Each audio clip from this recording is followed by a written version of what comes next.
Back here at the Pennsylvania Convention Center on Radio Row, USAA Radio Row, Army and Navy. And now joining us is a great friend to the program. We talked to him a few years ago when we were at Radio Row, and we talk to him all the time.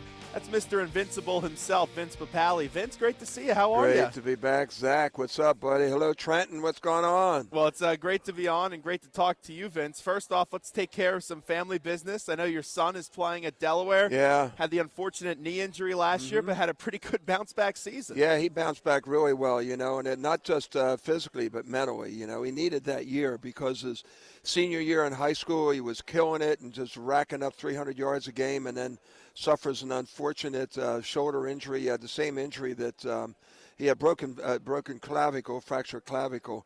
And then his freshman year, he was hustling, and he has a fractured fibula. And then his sophomore year, he's hustling downfield, making a tackle on a guy that made an interception, and he gets his knee blown out. So this is the first year in 3 years that he's finished the season.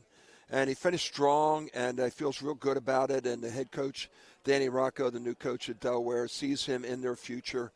And we're real excited about it, And so him and then my daughter Gabby, she's coming out of college, and all these kids coming out of college, they're wondering what they're going to do with their jobs. And Gabriella is working full-time for the 76ers. Oh, wow, congratulations. As a coordinator of game day presentation. So all good, man. And, my wife, she's still cracking that whip, Zach, because I know still the matriarch. Yeah, well, you call me all the time, poor Zach. I always feel bad for you, Zach called me. I was, oh, man, I'm here, I'm there, I'm doing this, I'm doing that. But that's all right. You're a busy guy. You always have been. You know how good. important football is, though, to you and your life story. Was there ever any apprehension to let your son play some football? None now whatsoever. What we know? The only apprehension was when he was younger, because I wasn't all that enamored with some of the coaching that was going on with youth football.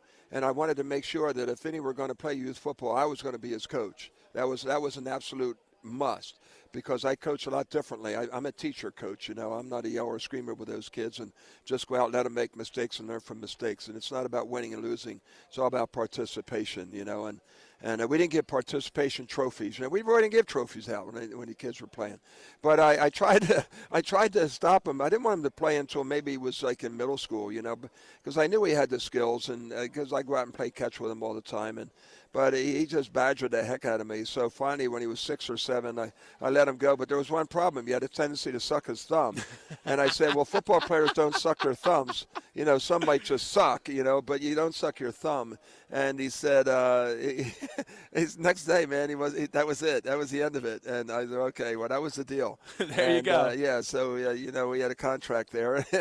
and he wound up playing, and, I'm just so proud of him. I'm just so proud of my children. They're honor students. They do well in the classroom. They're involved in the community. That's what it's all about. And in the end, that's what they'll remember you for. They'll be remembered for what you give back, not what you get. Well, it all starts on good parenting, as we're talking to Vince Papale here on Radio Row, Army and Navy. Let's talk about the Birds, because going into this season, I remember you on the show telling me how much confidence you had in Doug Peterson when a lot of people were dubious about Doug, and he's had a sensational year so far. Yeah, he's had a really fun year, And the thing I liked about Doug, well, I know Doug very well, and we don't talk football as much as we talk about philosophy, and we don't talk personnel as much as we talk about just the way he likes to manage things. And I knew with his outlook coming in, it was going to be a whole different ball game, because he had that full year.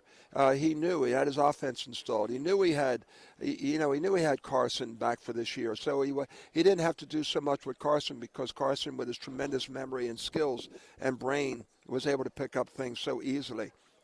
And now it took it to a different level, and then Howie Roseman and the front office staff of the Eagles equipped with him with some really nice tires. Done a stellar job. Yeah, Howie. I mean, he's just done a great job, and I just love the fact they've wrapped up Alshon and keeping him around for a few more years, and that's because that's what we needed, that threat. And there's not too many weaknesses, and and you just build with a draft, and they've got a nice mix of young players. One thing, and veteran players, guys that have played in a big game. And one thing that the Eagles, I always felt lacked before coming in with Doug, was leadership on the field. And there's no question there's all kinds of leadership at all ends. And, they they lose their big tackle, they lose their elusive back, and Sproles, and they're making too. And I'm just sick and tired of the Cowboys making excuses every game because their left tackle's out. Preach, preach here, Vince. Really, Go ahead. Me?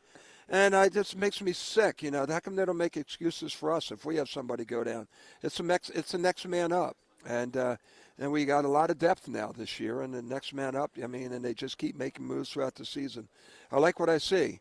And maybe is it an anomaly, or is it mirrors, looking through mirrors now? I think they're solid. The Rams are going to be that real good test. It's going to be fun because there's going to be 30 or 40,000 green jerseys in that stadium, that Coliseum. So it's not going to be as hostile. It's going to be like a home game. They're preparing for the silent count, Sean McVay. Yeah. It's unbelievable. But what makes this group so much fun is that this is unexpected success. And to me, that's the best type of success, and you're living proof of that as well. But these guys, there's good quality men in this locker room, too. I'm around them all the time at the NovaCare Complex, and it's just a fun group, and it's nice to see them. And people ask me, do you think they'll respond this week after the tough loss to Seattle? I think it's going to be a close game, but I think they respond this week. Yeah, I think they'll respond very well. The Seattle game wasn't, people were telling us, it's Doug's play calling, it's this, it's that. They're too full of themselves. They were too loose. They're playing around and worry too much about what their celebration's going to be and all that. It wasn't that. You got to make the plays. And they didn't, there was a couple plays there. If they execute, if you don't get a phantom a yellow flag against them and one or two plays, the whole game is flipped. And knowing that, and knowing that they can do the job, they'll be much better prepared and a lot more focused for this Rams game. So it'll be a very, very fun game to watch. Carson Wentz, he's just someone, I know he's in his second year. He's an MVP candidate, but he looks like a 10-year pro. Just as someone that has had relationships with quarterbacks and knows the offensive side of the ball and knows the locker room as well, what stands out to you the most about Carson? Well, aside from his humility and his skills and his intelligence and those kinds of things, and just what he does on the field, he's just such a great guy, and he's such a tremendous representative for not only himself and his family, but for the Philadelphia Eagles, for the city of Philadelphia, for the NFL, for anybody that's in professional sports. I think that's most important. But the thing I like about him is his poise and his competitiveness. He's a really tough guy. And Ron Jaworski's the same way. I put all those attributes with Ron Jaworski, but the big difference was Ron was much more emotional, more fiery. And whereas Carson's got he's got that calmness that you have to have about him. And Ron was very successful, but he has that calmness about him. And I'm just real excited about his future, and to think that we're going to have him for 10 more years.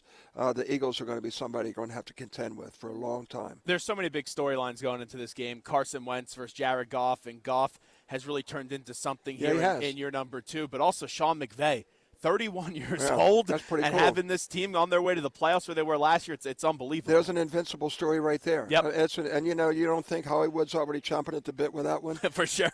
I mean, they've already got the poster out there. I don't know if you saw it, Zach. They took the Invincible poster and they replaced Mark Wahlberg running through the streets of Philadelphia in the football with Carson Wentz. And Did they really? They call it Invincible. How about that? It's Invincible. Yeah, look for it. It's all over Twitter. It's really wild.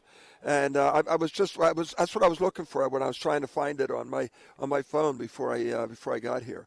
But hey, it's a fun thing, and there's a lot of humility with those guys in the locker room. But with humility comes passion and comes aggressiveness. And I'll tell you something. The tackling has improved 1,000%.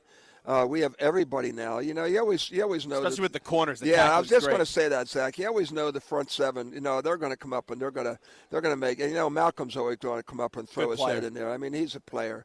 But but now the rest of the guys, everybody's just doing such a great job, and they're swarming to the ball.